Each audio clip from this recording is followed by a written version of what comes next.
Hello, everybody. I'm basically waiting on the audience. I wanted to start at the top of the hour at 4 p.m.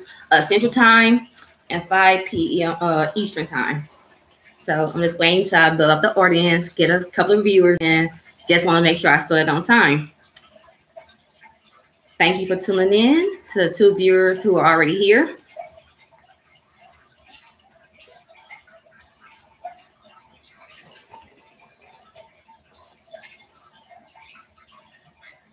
Okay, my nephew just tuned in. Okay, guys, my name is Shamada Owens. I'm Professor Shamada Owens, soon to be Dr. Owens. This is Shabazz University. The logo is here. I talked to you 2 weeks ago. I missed last week due to unfortunate circumstances, but I'm glad to be back with you this week again. For those who tune in on YouTube, which is Shabazz University, also, so tune in on YouTube and Shabazz, Dr. Malik Shabazz Zulu, Dr. Malik Zulu Shabazz. Facebook page is live. So tune in to those two pages. And once again, I'm Professor Shamada Owens out of St. Louis, Missouri. I am an educator. I'm a teacher. I'm a coach. I'm an activist. I'm a vanguard. So I'm all of those things in a nutshell. But today I'm going to be coming to you dealing with 4 topics that I think that is important. And I'm going to be going over Black women inventors. Will be my first topic. The second thing I'm doing is go orange with the shirt I'm wearing today. I'm going to explain that to you more in detail about go orange, and then following up with with Lois, who presents on Sundays, and you'll see her tomorrow at 6 o'clock Eastern, 5 p.m. Central Time. And I'm going to follow up with the trauma informed and supporting students in high school. And then the last thing, I'm going to do the blame game. Teachers blame the parents, parents blame the teacher. So I'm going to be talking to you, coming to you from those various things. The Shabazz University motto is building stronger minds. We're building stronger minds. We are helping you think for yourself. We are giving you this summer orientation for free. The university will roll out in the fall. You'll have a chance to go through, look at the university page, pick classes that best suits you and your need. And if you missed my first class, I was just telling you about how a lot of Black African women are left out of history and how they try to change the Black woman. Oh, thank you so much. How they try to change the Black women and take the Black people out of the Hollywood movies and the roles and give them to white women and leave us like totally out of history. And I was last time I talked to you about Dr. Betty Shabazz, by her becoming a doctor, being a single mother, and Coretta Scott King. I talked to you about the women that were behind the power for men. And this time I'm telling you about inventions, women inventions. And so when we get to Black History Month, one woman we always know, and they always talk about is Madam C.J. Walker, right? But what we don't know is that she wasn't the first millionaire. And I'm going to get to that with the second person I talked to today. She wasn't totally the first Black millionaire. She actually worked for the first Black millionaire and sold her products first. Madam C.J. Walker, her name was Sarah Breedlove. History states her as the first Black self-made millionaire, basically saying that she did it herself without the help of anyone else. She was a social activist and political activist, and that's what they don't talk about when you talk about her. Hey, Hebrew. She was married 3 times, and her third husband is from whom she obtained her last name through. She ended up having 1 kid, and that daughter went on to help her build her legacy in New York and all those different places. She was born to parents that were enslaved, and some of her older siblings were also enslaved as well. And just so happened that Emancipation Proclamation was passed. Boo to Lincoln. Everybody think he just freed the slave when he really didn't care about it. But she was born after this was issued, so she was born a free person.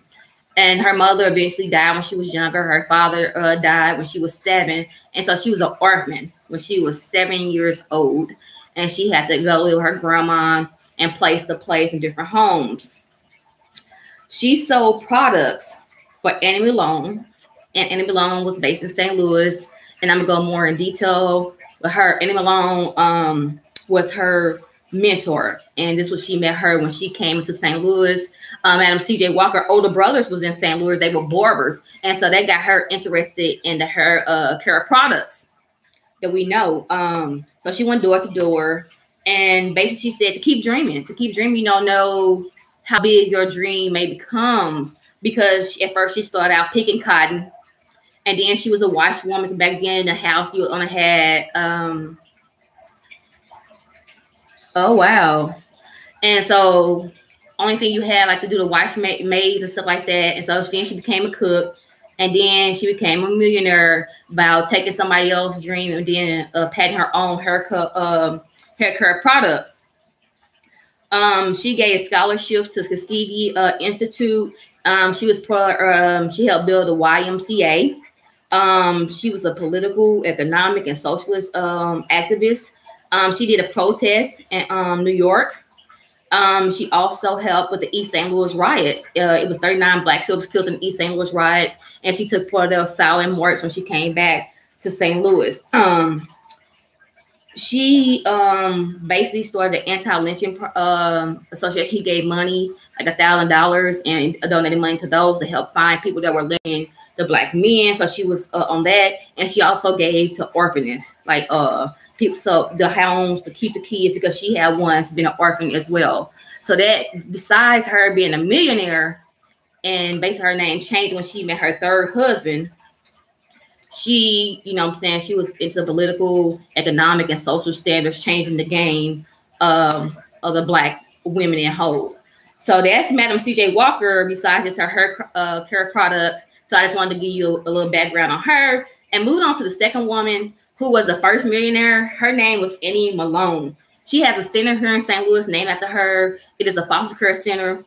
She was the first lady. She was involved in chemistry. She loved chemistry, but she had to drop out of school due to have to work. And she was in the hair care field. Annie Malone, she made her own hair products. And before Madam C.J. Walker and Annie Malone made products, women use goose fat in their hair. Goose fat, like heavy oils, like the coming cars and stuff like that you will see. They use soap, and then the soap dried out their hair and stuff like that. Bacon grease to straighten and curl their hair. And so Annie Malone came up with a product to make it softer, less dandruff, so you wouldn't go bald, because you got to think people didn't wash their hair as much back then and take bath because the plumbing stuff was outdoors. She called her stuff the wonderful hair grower, and that is who Madam C.J. Walker met. And she sold her products for Annie Malone. She went door to door, and they had a small break argument. And so Madam C.J. Walker went solo and came up with her products and expanded on Annie Malone brand. But Annie Malone was actually the first Black millionaire. She might not have millions. So that was incorrect, as Madam C.J. Walker was, and that she invented her products, which came from Annie Malone. She doesn't get credit like a lot of women don't, but I'm glad that Madam C.J. Walker does get credit for that. And she started the first Black beauty college. It was called Pro College. It was located on Pine in St. Louis, Missouri. So I just told you a little bit about Madam C.J. Walker, who first name was Sarah, who worked for Annie Malone, who was the true first Black female millionaire, and she did live in St. Louis, Missouri. She went on to move to New York and expand her brand and took people to like a beauty college.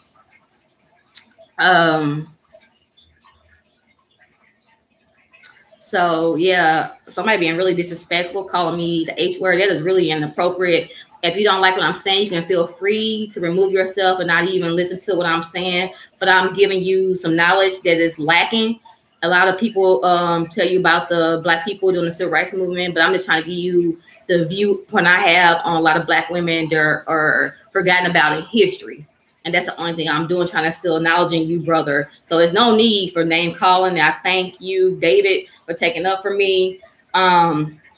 So that's really uncalled for. The third person I'm going to talk to you is about Sarah Elizabeth Goody. She was born in Ohio. She is the first African-American to receive a U.S. patent. And she got this patent in 1885. In 1885, it was a cabinet bed. It was a folding bed. that when you folded it up, it looked like a cabinet in a desk, and it was used for storage. And so that is really big thing about that. And she got this idea from, you know, she lived in a small space, and in the daytime she needed that space, and so she created a bed that folded in. If you all saw the older movies, you know, the bed that folded into the wall, something like that. But she was the first one to get this this bed out. Hey everybody. So once again, there was Sarah Elizabeth Goody. She's born in Ohio. She was the first Black female to receive any patent of her kind, and she invented the cabinet bed that folded in, looked like a desk, and was used for storage. She just had a high school in the South Side of Chicago named after her, the Sarah Elizabeth Goody school, STEM school, and so that was the Science School and Technology in the South Side of Chicago. I'm also going to tell you about the fourth person is Marie Von Britton Brown. She was from Queens, New York. So if anybody on here for Queens, New York, hell, she had a U.S. patent. It was like 3,482,037. The number she did. So a lot of people was getting patent, and she was one of them. And she received her patent in 1966. She worked as a nurse. She got tired of living in crime-ridden neighborhoods and calling the police. And you know how we all still have this problem now. Police didn't come to Black neighborhoods. They didn't show up. And she was married. And when her husband was away for business or away from the house, she didn't like staying in the house by herself. And she invented this thing, a camera and peepholes.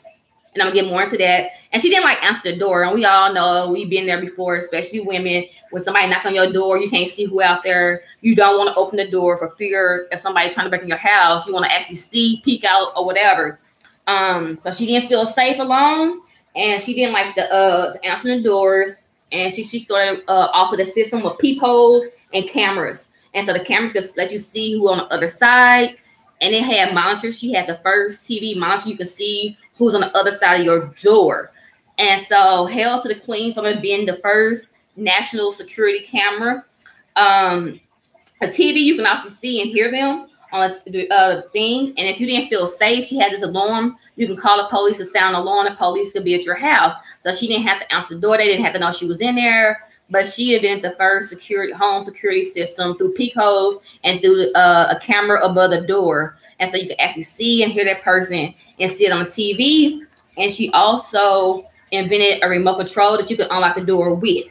And that is Marie Von Britton Brown, the first Black woman to invent the home security system. And now we have ADT. We have Uyghur's Digital Life. We have so many people. It's like 33 people that patent their invention after her. And so hail to the queen from inventing that, because she didn't feel safe. That lets you know, chase your dreams. You know, like I said, Madam C.J. Walker started picking cotton, cook, or whatever. And Marie Brown, she was in at home. She was afraid. So any idea you could have when stealing from like a thought you had, like Dr. Shabazz, you know what I'm saying? There was enough Black people getting knowledge that he thought they should have. And he invented this university online to give you knowledge to make your mind stronger. And so just doing those are things, if you think about something that's needed, invent it. And that's all I'm saying to you, follow your dreams. If you be like, oh man, I wish we had this. And if this worked this way, go ahead and patent your idea, because a lot of our ideas in history were stolen from patents. We know that in music, whatever. And we know a lot of Black people didn't get credit for a lot of things, you know, even a light bulb. Theora Stephan, she created the pressing and curling urn in 1983. I'm not going to go into too much detail. We know what the pressing comb is. We all been there for Easter Sundays and stuff like that if you believe in Easter, but most people have experienced the pressing comb and the curling irons. You know, might got a little bit burn on your ears. We did miss a lot of stuff. They don't tell you this stuff in public schools unless you have a teacher like me, of course, and we'll get more into that. But we miss a lot of knowledge. We miss a lot of our history. And I'm just trying to bring it to the forefront of what's going on. We had Sarah Boone.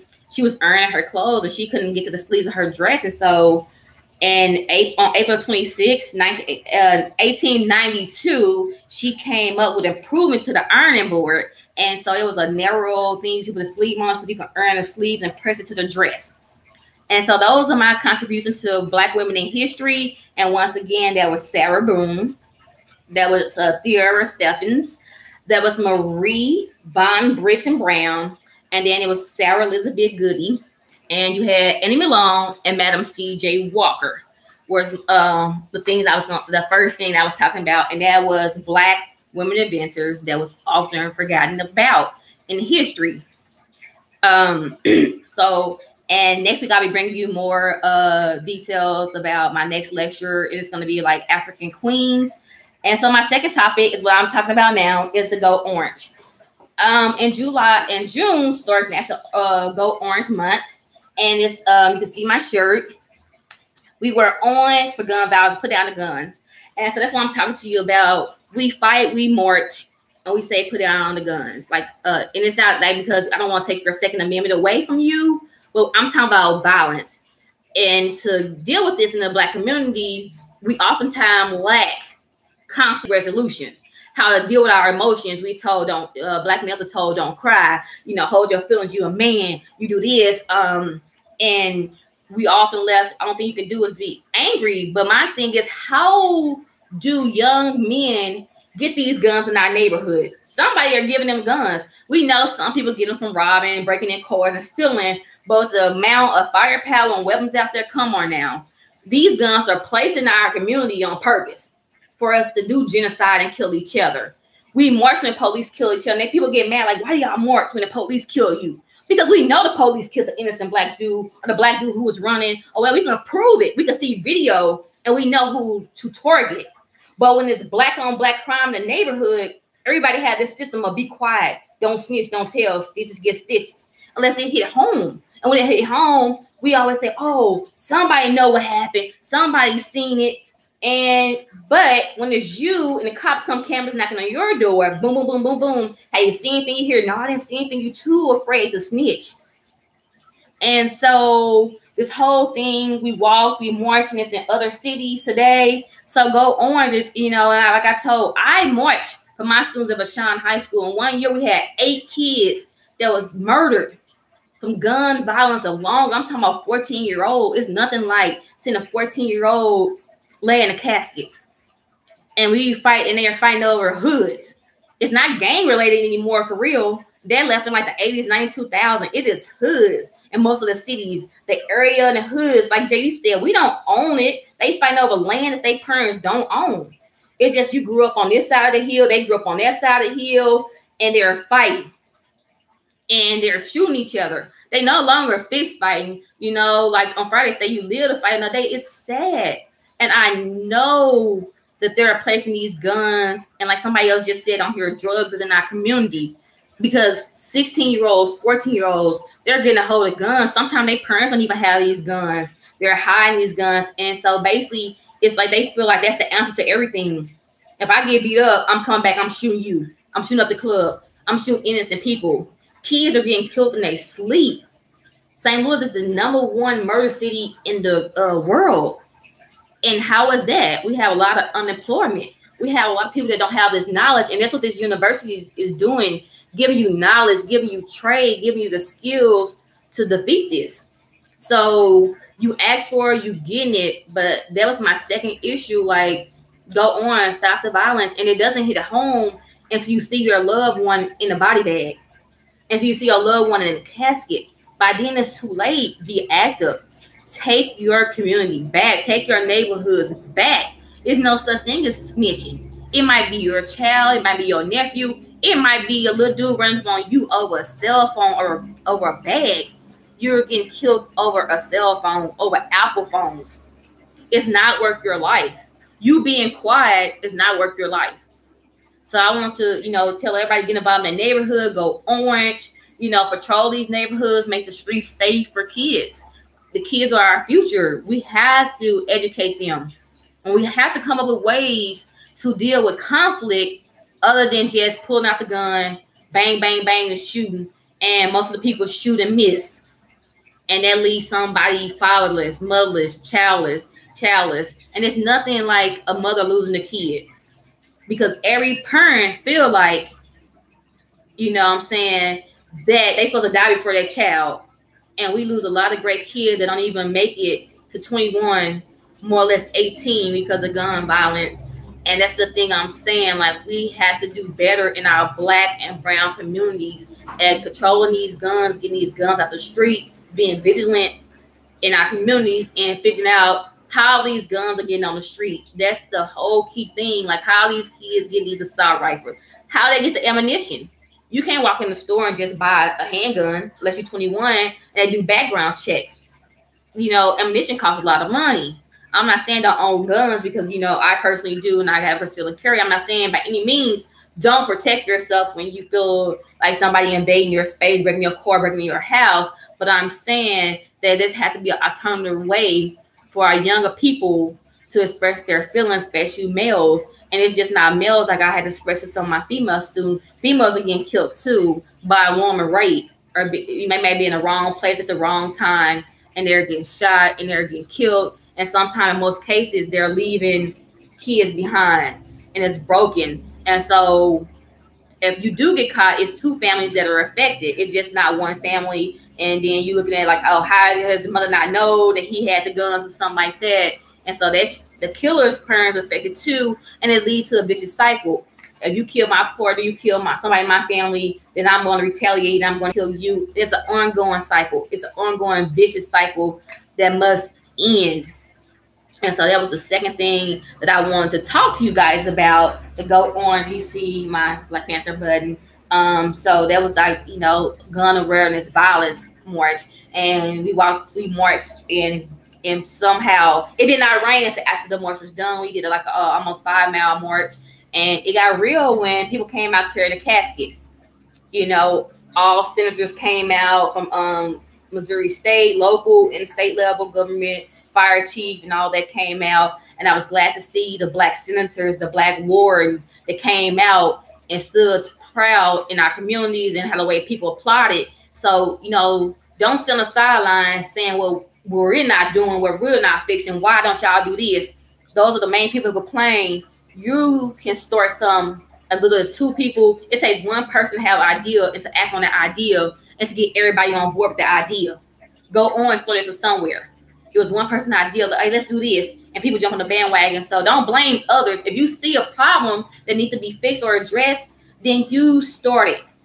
If you can't start it, get help, find somebody who can, you know what I'm saying, pitch your idea to somebody. And let's, you know, bring this gun violence to an end. And gun violence lead me to my next topic, trauma-informed. As a teacher and as a parent, you have to be aware that kids go through a lot, especially in the urban communities, that kids lose parents. Kids' parents are in jail. People are prying, predators are prying on these little females, even the male students. And like Laura said on Sunday, and she would say tomorrow, you have to be aware of the signs. Like, I give you a perfect example. It was my first year teaching. I thought I was all fresh. I thought I was all fly. I was 24, fresh out of college. And I used to think if I yelled at my students that they'll respect me, that I was well-spoken, I was quiet, and nobody respected me. I'm like, I'm going to be in this hood school. And I yelled at the student. I'm like, get up. If you're going to keep on sleeping in my class, get out. I'm like, let's get out. I don't want to hear it. And at that time, I wasn't trained to think. And he's like, F-U-U-B. And I'm like, whoa. And it blew my mind. He's like, my mom put me out over a man last night. You going to put me out? He's like, I had to stay up all night. I didn't have nowhere to sleep, and I was hungry. And from that day forward, I promised myself that I will look for signs, that I wouldn't yell at my students. If they were sleepy, I'd be like, did you get any sleep last night? Did you eat? Why are you sleeping? Do you work? Are you keeping your brothers and sisters? It's stuff that we need to ask, you know. And as a teacher, as anybody, trauma-informed training is going to be great. And Loris is going to be teaching about trauma-informed, like ways to look for it, ways to deal with those kids who are hard to reach, and how do you reach those kids, and what signs that you look for when you are dealing with those individual students, kids. It could be your nephew, whatever. How do you deal with that? How do you deal with, you know, a teenager when they see death? You know what I'm saying? That changes a teenager. That really does have an impact on a teenager's psyche. They don't know how to place their anger. They don't know how to communicate with you. And it's up to the parents or the grown-up to deal with that. You know, like how do you deal with going home finding your mother dead? How do you deal with their dad killing your mom and your sibling? Like, how do you deal with those things? What can you say as a teacher? Like, how do you know when a kid is homeless, living in a car? You know, those are all the signs you look for. And me, I look for mood swings. I look for grade changes. I look for a kid that was used to be dressed up, that started coming a little dirtier and things like that. You know, I have a private stash, peanut butter crackers, rich peanut butter crackers. I have Pop-Tarts. I keep things like that, and I keep hygiene products for those kids who are going through their things. And I mean, all teachers not like me. I can't say that, but teachers get a bad rap from not supporting this. We don't get paid that much, but a lot of us do give what we have. We give openly and openly, and for the cause for these trauma-informed students, you know. But I say, get these kids help, get them counseling. It's nothing wrong with counseling the Black community. We always think there's something wrong with talking to a shrink, talking to a counselor. These kids, and sometimes grown-ups, need to get these feelings out, because if you harvest these feelings and you keep them in as a grown-up, you're going through the motion and you're going to end up hurting other people. Whether you've been physically, sexually abused, you're going to hurt other people, whether you know it or not. And so it's ways to deal with this. It's ways to combat this. It's science, it's training. And they're telling you that these kids are not just being a jerk and being hard-headed for no reason.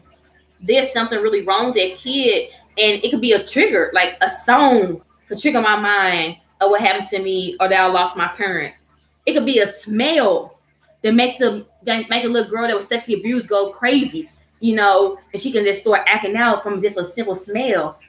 The predator might have worked, I'm just gonna say Kenny Cole Black, and he might have had that smell on. She might have seen that smell, and it may make her go into a panic or anxiety attack, and she might crawl inward. It can be, like I said, it can be anything that make you flip out from a song, from a smell. And so those are some of the signs that you had to look for. Like I said, tomorrow, Lois will be teaching you some of that. And so please, please, please tune in. If you're not aware, please look up Trauma Informed. Because like I said, you never know what somebody is going through by looking on them on the outside. And that's when we need to start saving our kids. Like I said, the kids are our future. We depend on them. We getting old age and Social Security. We need them working. Because I don't want them to cut my check. I'm already a teacher, so you know how that's going. But anyway, that was the Trauma Informed. Thank you. You know, looking for those signs. And now I'm going to my fourth topic, supporting your students. We know when kids are in elementary, they bring home this really long supply list. You're like, well, they need 5 bottles of German Explorer, 3 boxes of Kleenex. It's like that stuff totaled like $150. And guess what? Parents buy all the crayons, buy all the color pencils. They buy all that paper, scissors that they're going to share, and markers and all that stuff. They go out and they buy it in elementary school. They buy a little bit in middle school. But by the time that kid gets to high school, the majority of parents do not care, or they're too busy working to care. We can't even get parents to buy notebooks, paper, or e-pen in high school. Why? They feel like their kids are too grown. No longer you getting $150, $200+ supplies. They send their kids completely. They send, and I'm not saying there's nothing wrong with that. Parents send the best student that they have. They send the best. And if that child that is worse, we have to deal with whatever you send, and I'm going to deal with it. But my thing is, the lack of support, a non-support in high school is alarming. Parents don't check the student absences. And we don't know sometimes that the kid's supposed to be coming to school. We assume that the parent know they are missing, and that kid missed 20 days. And I'm calling the parent, like, you know, such and such not at school. And they're like, well, I thought she was going to school, or he was going to school. When I went to work, it was getting ready for school. But to find out they're not, I'm saying call in. Go in to do a walkthrough, pop up on your kid. You know we raise kids how we want to be raised, but we know we all had that family member, you know, a sibling that went the opposite total way of how your parent raised you, or we went against what our parents raised us because of peer pressure. Just pop in on your kid, check on grades, check on attendance. It's some parents who like, I never got a report card. I'm like, you never got a report card. We have a progress report card 1, 2, 3, and report cards. And you mean tell me not one time in this year that you thought that they didn't get grades? We send calls home from when kids miss a class. They didn't receive textbooks. Ooh, that's crazy.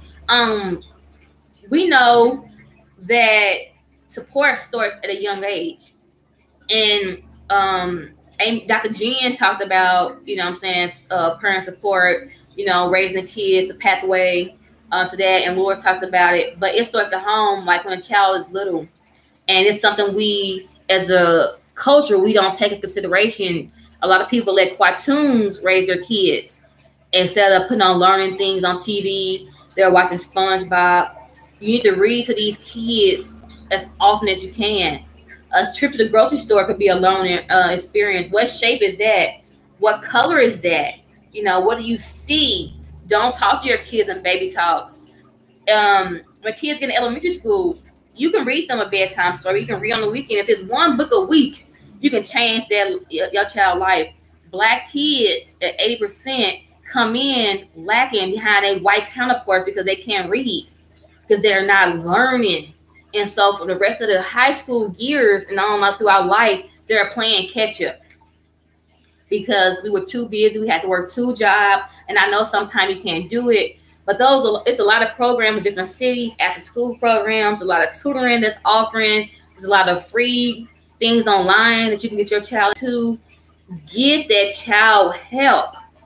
You know, don't be that parent that, you know your child needs to stay behind. You argue because you're a child. I'm sorry about that. You argue because your child needs more skills to pass a grade, and you think that child is too old. I'm sorry, y'all. It's too old to stand that grade. No child behind messed us completely up. That was the wrong move. That kid did. Basketball games, sports, cheerleading, whatever sports your child is in, support that child. You know, I see a lot as a coach that I'm coach, I'm mom, I'm supported, I'm teacher role. I had to pop up here and there, and I'm seeing a lot of NC kids do not have a parent support in sports, music programs, in the fine arts. And in sports, it's a thing called a clearinghouse.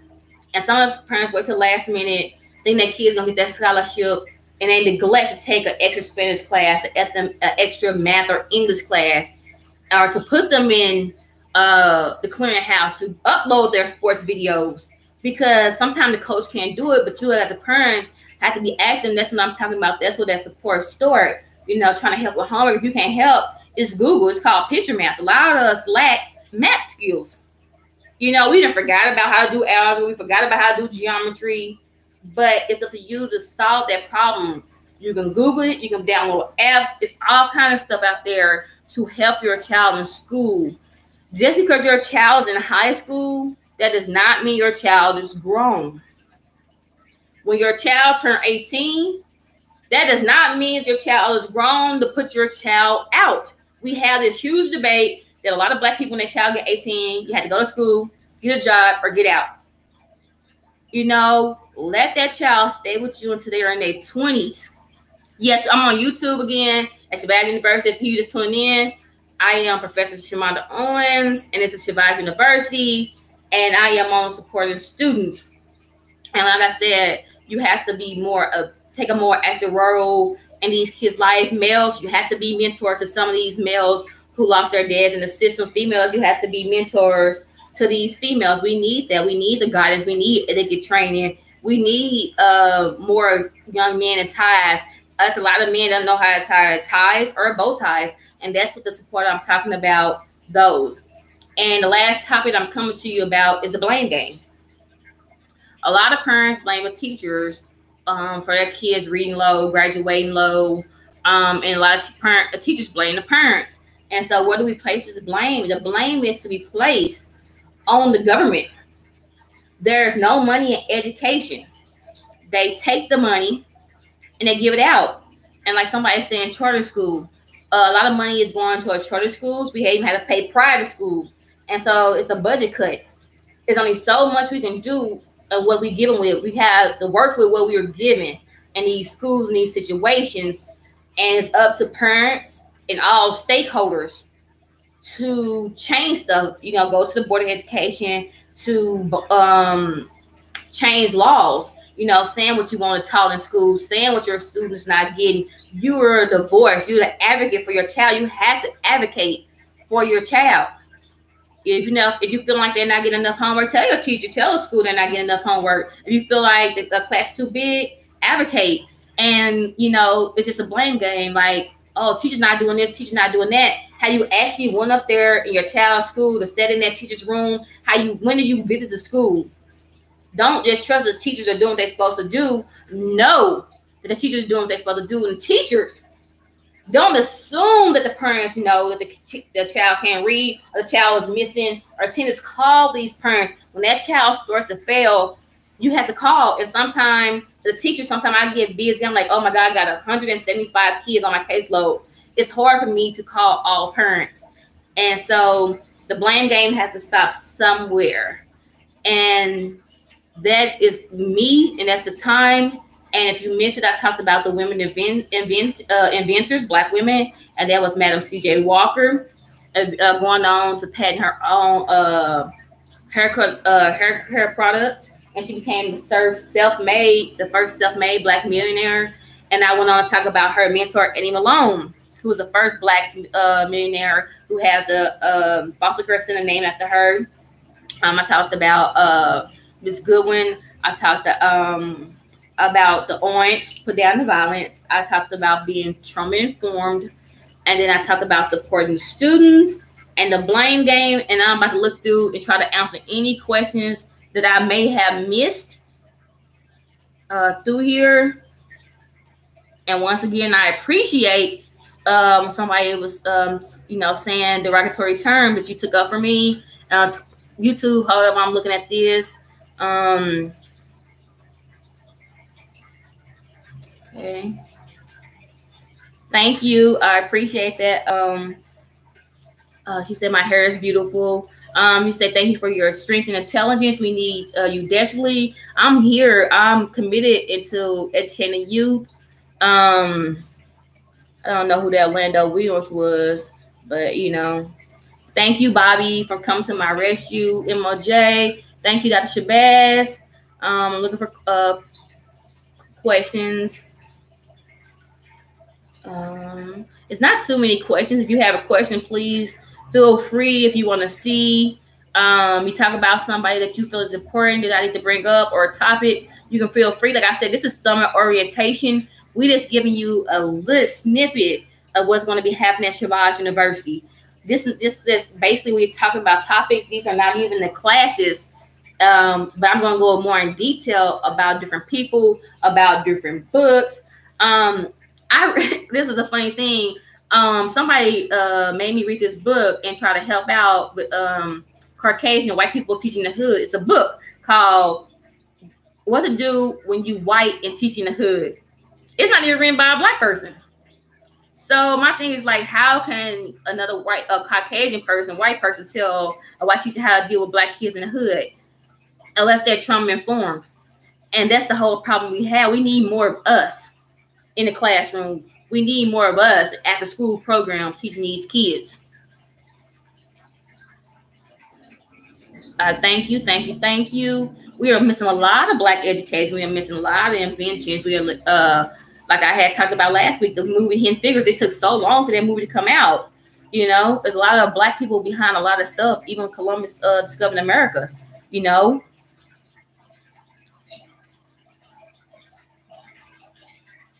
It said, what does Black mean in law? Black in law, if you're talking about the police, it means that you're a suspect. It means if you go by somebody, the white person locking their doors. If you look a certain way, you have dreads. It was like a cliche for women to have dreads. They're like, oh, everybody with dreads is nappy. Or if every dude that have dreads, he a suspect, he's a thug. That's not true. Black in law means that you need a Black lawyer. Somebody who gets you and understands you, because the white man or the district attorney, whoever they say they get to represent you, sometimes is so backed up and so busy with cases that they don't recommend, they don't support you like they should. And sometimes even your own kind don't support you like they should. It's all about money. But black in law means you need to know your local laws. You need to know the federal laws. You need to know national laws. You need to be involved in politics. You need to be involved in what's going on in your community. That's what black in law means, that you need to know. It's knowledge. The more knowledge you have, the more you can deal with these people. You can deal with these devils. You can deal with these people hiding behind masks and stuff like that. So knowledge is the only way you can combat that.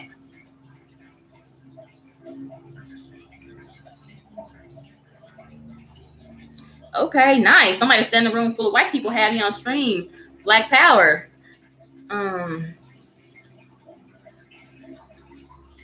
It says it's private to be under your hearing. Thank you. Thank you. I mean, I'm glad, Gage, that you came in. Black and brown people, we gotta stay together. You know, we in the same situation. Yeah, and they do bring drugs into the community too. You know, before it was crack, now it's heroin, it's K2, it's the bath sauce they're bringing in. It's always some type of new drug. And the government gonna find out a way to make money off drugs broadly. That's why weed is getting legalized. They're taking away all the drug dealer powers. They're locking you up, but they're the same people that's, you know, been a lot of dirty cops. Hence, Sykes in Missouri had a dirty cop. He took drugs, resold the drugs, tried and convicted black people. David Robinson, thank God, he put him in jail. If you didn't know the case, it was like David Robinson was in jail on murder. And to come to find out, the sheriff in Sykes, Missouri was crooked. And so they overturned his trial. But he did 16 years in jail and prison for a dirty sheriff. Look that case up. And we always get profiled. Where you driving, your windows too dark. They think that most people with sports cars are drug dealers. You can't just have a job and be in a nice suit or something like that. And so you always have to explain yourself. You always scared when you see those sirens, especially on women on a dark road or something like that when you out of town. And it really is sad.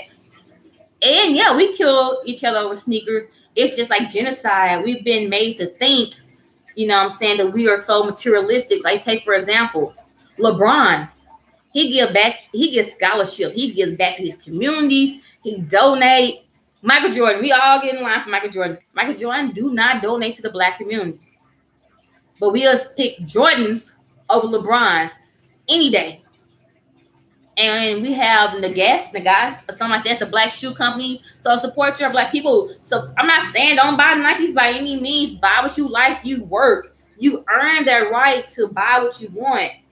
But buy with knowledge. Your dollars is helping. If they're giving back to black kids, is giving back to brown kids, or they're giving scholarship. So any day I feel like I support LeBron. Even Lil Boosie. You know, he giving back to his community. He gave, it might not be that much, but it was something to the kids. He gave $30 to every kid who could show him an A or B on a report card. Throw these wild events. That's why I said give back to your community. Support those rappers, those athletes, those people who are giving back to their community. Even if you don't have nothing you can give back. You can fix a couple of sandwiches, give soap to the homeless people. That's what I'm talking about. Give back. They have to see you. Take back control of your neighborhoods. Get out there. Los Angeles bad, homeless, Skid Row too. I know it's nothing like the olden days when we didn't see too many homeless people. And so I'm still going through. Yes, it's very bad for kids to go through a death, to see that peers and stuff get killed like that. That's where that trauma informed come in at. Like, how do you, deal with that? You know, a kid losing 2 best friends through gun violence in 1 month. How do you deal with a parent putting a hit out? We actually dealt with that. Somebody saw a young man kill another young man, and his 3 friends that was in the car, mysterious, like month after month, they died. And come and find out, the mom was putting hits out on the kid's life, 14, 15, 16-year-old, so they want to testify against her son. And yes, a lot of genocide. I thank God for teachers like myself and other teachers that, give their last. And textbooks is crazy. We have to think of a way to bring more enrichment in the classroom as well. No Child Left Behind. is not a good idea, actually. It's a bad idea. They can pass your child when they're not learning, when they're not reading. And if your child flunks that grade level and is already not reading on level, then they go to the 10th grade, being on the 8th grade level. And you just keep passing these kids on when they're not ready. And so they never going to be ready until they get ready. And so if you lacking the skill of algebra, 1, you can't go to algebra 150. You definitely can't pass algebra 2. You can't pass geometry. And so that's why I say no child left behind was a very bad idea.